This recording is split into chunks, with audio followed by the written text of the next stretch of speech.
Thank you. Okay. Wow, I have to tell you, it's so good to be home. Every time I come home, I realize how pleasant people are in Utah. I mean, it's not like I haven't noticed it before, but when you're out in DC and everyone's controlling every aspect of your life, you realize that where people are free to make decisions on their own, where a place people feel like they've got control over their success, people are a lot more pleasant. And so I want to thank you, first of all, for being so pleasant and being so kind and supporting me and my family. One of the things that we do is I come home. I come home every weekend. I come home to Utah because this is where I've chosen to raise my family. This is where I've chosen to build my life. I've found people in Utah who believe in the same things I believe in: fiscal discipline, limited government, personal responsibility.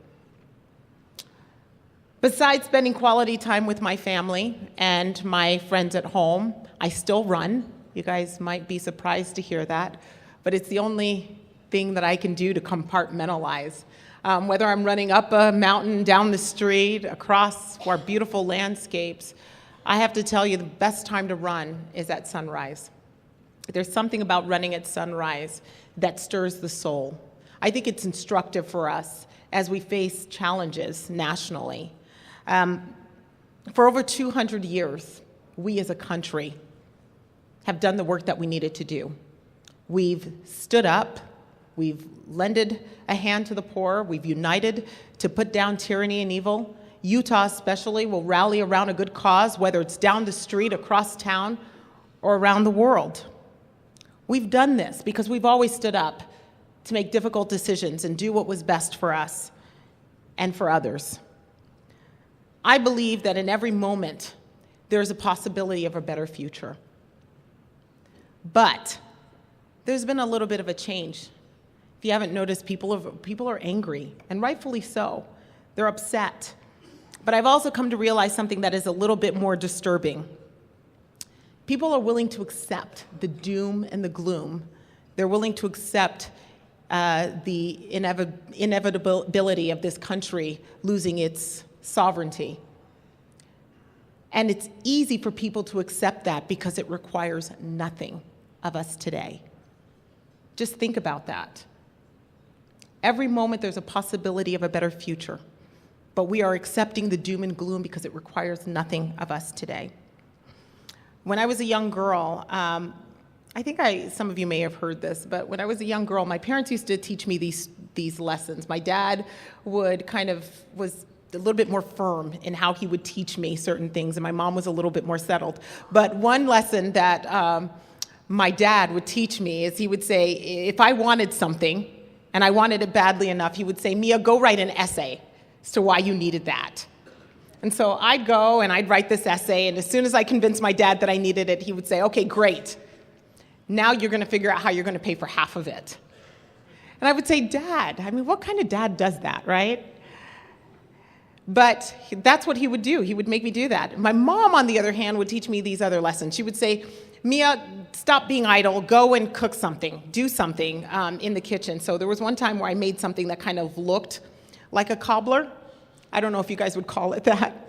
But I made something. I stuck it in the oven, and the whole thing bubbled over. And then there was a sticky mess at the bottom of the oven. And for weeks, we would turn on the stove and it would like smoke everyone out of the kitchen. Well, fast forward to today, just to let you know how my parents are still teaching me lessons. A few years ago, my mom came to help me out with my kids, and I caught her putting a lasagna in the oven. And I ran over and I said, Mom, wait. And I pulled the lasagna out. I put the lasagna on a cookie sheet, lined the cookie sheet up with aluminum foil, all nice and neat, and stuck it back in the oven. And she said, Mia, what are you doing? And I said, Mom, it might bubble over. And she said, do you remember what you did to my oven? And I said, yes, Mom, but I paid for this one. And she said, you see, this is why your dad made you pay for half of everything. Because he knew that when you paid for it, when you worked for it, you would treasure it, you would own it. You would know what it meant to get it there. And so they're still teaching me lessons today. And I have to tell you that it is absolutely unacceptable for us to just take in the doom and gloom. We are not subpar. It's not American, by the way, to do that.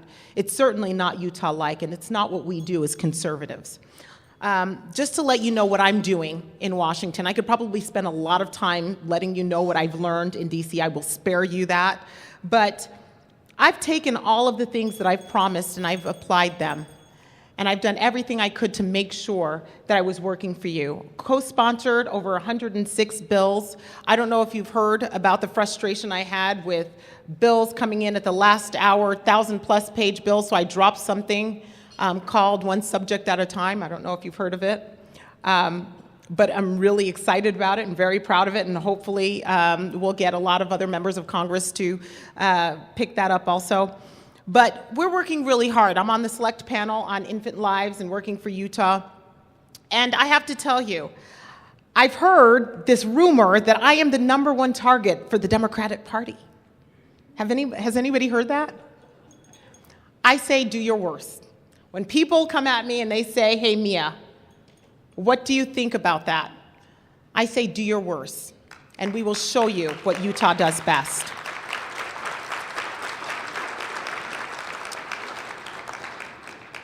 Last but not least, I'm going to wrap this up. The work that we have to do takes a lot. It takes a lot of courage. It takes a lot of courage to say we are willing to accept we are willing to accept failure. We're willing to accept that we will fail because we know that failure is not final. And we also know that government cannot protect us from everything. As a matter of fact, they do the opposite. But it requires us to do a lot of work. Winston Churchill said there's a time where everyone is figuratively tapped on the shoulders and asked to do something specific to their talents. What a shame if that moment finds them unwilling or unable to do what would have been their finest hour. So with that being said, we need to capture that possibility of a better future. Get Washington out of the way and take reign of our own lives. That is what I'm going to do. I need your help to do it. May God bless you. Thank you for your support, and may God bless our still independent United States of America. Thank you.